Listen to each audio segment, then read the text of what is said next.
এই নিৰ্বাচনৰ বাবে সম্পূৰ্ণৰূপে সাজু দেখিছোঁ আপুনি ডিব্ৰুগড় লোকসভা যোৰহাট লোকসভাকে ধৰি প্ৰত্যেকটো লোকসভালৈ গৈ আছে আজিৰ দিনটোত যিহেতু অমিত শ্বাহো আহি আছে লখিমপুৰত তেওঁ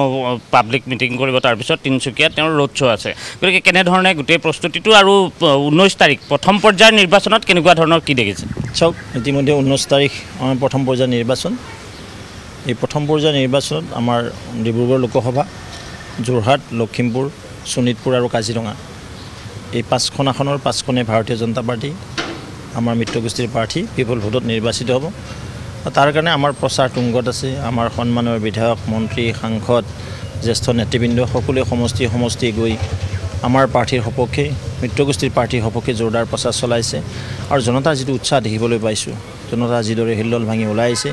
পুনৰবাৰ তৃতীয়বাৰৰ কাৰণে প্ৰধানমন্ত্ৰী মানে নৰেন্দ্ৰ মোদী ডাঙৰীয়াক প্ৰধানমন্ত্ৰী পদত অধিষ্ঠিত কৰাৰ কাৰণে আৰু সেই নিমিত্তে আমাৰ কাৰ্যকৰ্তা আমাৰ শুভাকাংক্ষী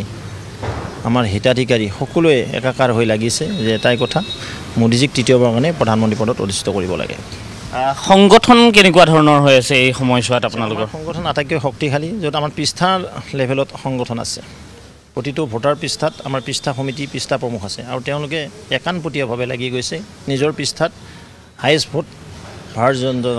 ফেভাৰত আৰু নৰেন্দ্ৰ মোদী ডাঙৰীয়াৰ ফেভাৰত ভোট কাষ্ট কৰাৰ কাৰণে যোৰহাটত দেখিছোঁ আপোনালোকে খুব আগ্ৰাসীভাৱে লাগিছে ডিব্ৰুগড় আপোনালোকে গোটেই পাঁচটা আৰু ছেকেণ্ড পৰ্যায়ৰ কাৰণে আমি এতিয়া প্ৰথম পৰ্যায়ৰ পাঁচখন শেষ হোৱাৰ পিছতে আমি আকৌ 18 তাৰিখৰ পৰা ছেকেণ্ড ফেজৰ কাৰণে জোৰদাৰ অভিযান চলাম প্ৰথম পৰ্যায়ৰ পাঁচটাত আপুনি ক'লে যে আজিৰ কাৰণে মাননীয় অমিত শ্বাহ ডাঙৰীয়া ভাৰতবৰ্ষৰ গৃহমন্ত্ৰী প্ৰাক্তন ৰাষ্ট্ৰীয় সভাপতি আমাৰ জ্যেষ্ঠ নেতা অমিত শ্বাহ ডাঙৰীয়া কিছু সময়ৰ পিছতে লখিমপুৰত এখন জনসভাত অংশগ্ৰহণ কৰিব আৰু আবেলি ভাগত বিশাল এক ৰোড শ্ব' তেখেতে তিনিচুকীয়া চহৰত অনুষ্ঠিত কৰিব প্ৰথম পৰ্যায়ত আপুনি ক'লে যে পাঁচখন আসনত যিহেতু নিৰ্বাচন হ'ব দ্বিতীয় পৰ্যায়তো পাঁচখন আসনত হ'ব দ্বিতীয় পৰ্যায়ত কেনেকুৱা ধৰণৰ কি ভাল ফলাফল হ'ব প্ৰথম পৰ্যায়ত যিটো নিৰ্বাচনী ফলাফল আহিব দ্বিতীয় পৰ্যায়তো একেই আৰু একেই উলহ মালহৰ মাজেৰে এই নিৰ্বাচন হ'বলৈ গৈ আছে তৃতীয় পৰ্যায়ত 4খন আছে 4ত কি হ'ব আপোনাৰ 4খনে পাম টোটেল 14খনৰ আসনৰ 14খন আসনে এইবেলি আমি দখল কৰিবলৈ সক্ষম হ'ম মিত্ৰগোষ্ঠী আৰু ভাৰতীয় জনতা পাৰ্টি মাজে মাজে কৈ আছিলে যে ধুবুৰী আপোনালোকে নাপায় আমি লেটেষ্ট যিটো ডেভেলপমেণ্ট গম পাইছোঁ ধুবুৰীত খুব ভাল পৰিৱেশ তাত আমাৰ আজমল ডাঙৰীয়াৰ লগত কণ্টেষ্ট হ'ব মানে কংগ্ৰেছ কণ্টেষ্টত নাথাকে কংগ্ৰেছ কণ্টেষ্টত নাথাকিব কংগ্ৰেছৰ আপোনালোকে যি ধৰণে কৈছে যে কংগ্ৰেছে নাপায় এখন নাপায় কংগ্ৰেছে খাতা খুলিব নোৱাৰে এইবাৰ লোকসভা নিৰ্বাচন অসমৰ ক্ষেত্ৰত বিশেষকৈ আৰু প্ৰধানমন্ত্ৰী অহাৰ কথাও শুনি আছিল প্ৰধানমন্ত্ৰী ডাঙৰীয়া 17 এপ্ৰিল তাৰিখে আমাৰ বৰপেটা লোকসভাত নলবাৰীত এখন বিশাল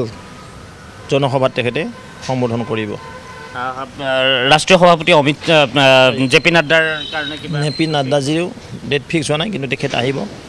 মনোজ তিৱাৰীজী আহিব আৰু অন্য কেইবাজনো শীৰ্ষস্থানীয় নেতা অসমত আহিব কি কথাত আপোনালোকে ভাবে যে বিজেপি মানুহে ভোট দিব যোৱা 10 বছৰ মোদীজী যিদৰে উন্নয়ন কৰিছে আমাৰ বিকাশ ত্বৰান্বিত কৰা বিকাশ মানে ডেভেলপমেণ্টটো কণ্টিনিউ কৰা এইটোৱে আমাৰ মুদ্ৰা জনতা জনাৰ্দনক সেৱা কৰা সেই সমাজৰ শেষত থকা ব্যক্তিক আপলিপমেণ্ট দিয়া এই হৈছে ভাৰতীয় জনতা পাৰ্টীৰ লক্ষ্য বিৰোধীয়ে আপোনালোকে যি জৰীপ চলাইছিলে আপোনালোকে 5খন প্ৰপত্ৰ লৈ ৰাইজৰ মাজতে কৈছিলে সেই জৰীপক লৈ বিৰোধীয়ে এইখন নিৰ্বাচনৰ আগৰে প্ৰপত্ৰ ইলেকশ্যনৰ মুহূৰ্ত নহয় সেইকাৰণে বিৰোধী জনা দৰকাৰ অৰুণোদয় আঁচনি কেতিয়া লঞ্চিং হৈছিলে অসম দৰ্শন আঁচনি কেতিয়া লঞ্চিং হৈছিলে বা কেতিয়াবা ইমপ্লিমেণ্ট হৈ আছে বিৰোধীটো কিবা ক'ব লাগিব অনাহকত কিছুমান ইছ্যু তেওঁলোকে ক্ৰিয়েট কৰে কিন্তু জনতাৰে লছ হয় লছটো জনতাৰ হয় মই এইটো ক'লোঁ সামাজিক মাধ্যমৰ যিটো ব্যৱহাৰ আগতে দেখিছোঁ বিজেপিয়ে খুব ছ'চিয়েল মিডিয়া খুব আগ্ৰাসী ৰূপে বিজেপিয়ে ব্যৱহাৰ ছ'চিয়েল মিডিয়া আছে আমাৰ কাম কৰিব লগা যেনেকৈ কৰি আছে কিন্তু ক'ৰবাত বিৰোধীয়ে বেছি তাৰ বিৰোধীটো মানে সৰ্বশক্তি প্ৰয়োগ কৰে না ছ'চিয়েল মিডিয়াত কিন্তু আমাৰতো আমি এটা বেলেঞ্চ পইণ্টত আছোঁ না আমি এটা পইণ্টত আছোঁ কিন্তু বিৰোধীটো সেইটো পইণ্টত নাই না আমি এটা এডভান্টেজ পজিশ্যনত আছোঁ এতিয়া আমাৰ সকলোতে সংগঠন আছে যে বিৰোধীতে সংগঠন ভাঙি চিঙি চুৰমাৰ হৈ গৈছে তো নিজকে অৰ্গেনাইজ কৰিব লগা হৈছে কিন্তু আমি সেই ষ্টেজৰ পৰা ওলাই আহিছোঁ সন্মুখত বিহু আছে গতিকে বিহুৰ কাৰণে আপোনালোকে কেনেধৰণে কি কৰিছে নিৰ্বাচনী প্ৰচাৰ চলাবনে নাই শুভেচ্ছা দিছোঁ আপোনাৰ জৰিয়তে লগতে in case of Indian democracy election is a mega festival election ফেষ্টিভেলো আমি চেলিব্ৰেট কৰিম আৰু লগতে আমাৰ বিহু ফেষ্টিভেল আই অসমীয়াৰ বাপুতিখন ৰঙালী বিহু আমি মানে পালন কৰি যাম দুইটা পেৰেলেলি চলিব কাৰণ এটা হৈছে mega festival all India basis Bihu হৈছে আমাৰ অসমীয়াৰ বাপতিসাহোন অসমত আমি জাকত জিলিকা কৈ জ্যেষ্ঠক সন্মান কনিষ্ঠক মৰম আমি ইজনে সেইজনৰ প্ৰতি সদ্ভাৱ শ্ৰদ্ধা ভক্তিৰে আমাৰ কৃষ্টি সংস্কৃতি জীয়াই ৰাখিব লাগিব সেই নিমিত্তে বিহু আমি আমাৰ মাদকতা যিটো আছে বিহুৰ মাদকতা আমি অটুট ৰাখিব লাগিব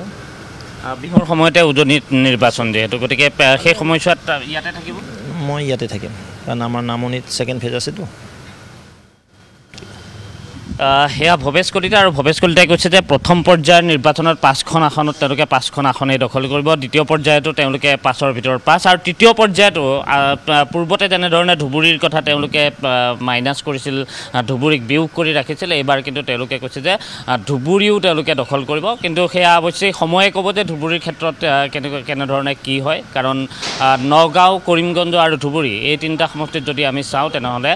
সংখ্যালঘু ভোটাৰ তাত সৰ্বাধিক আছে গতিকে সেই ক্ষেত্ৰত ভৱেশ কলিতাই দাবী কৰাৰ ধৰণে নিৰ্বাচনী ফলাফল হয় নে নহয় সেয়া নিশ্চয় সময়ে ক'ব কিন্তু এই সময়ছোৱাত বিজেপিয়ে যি প্ৰথম পৰ্যায়ৰ নিৰ্বাচন আছে তাত তেওঁলোকে তীব্ৰতৰ প্ৰচাৰ তেওঁলোকে চলাই ৰাখিছে আৰু দ্বিতীয় পৰ্যায়ৰ কাৰণে তেওঁলোকে 18 তাৰিখৰ পৰা প্ৰচাৰ চলাব আৰু তাৰপিছত তৃতীয় পৰ্যায়ৰ যি নিৰ্বাচন অনুষ্ঠিত হ'ব সেই তৃতীয় পৰ্যায়ৰ নিৰ্বাচনতো তেওঁলোকে আগ্ৰাসী ৰূপত প্ৰচাৰ অভিযান চলাব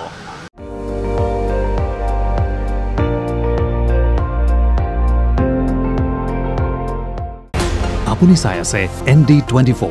সৰ্বশ্ৰেষ্ঠ নহয় সৰ্বোত্তমৰ দৌৰত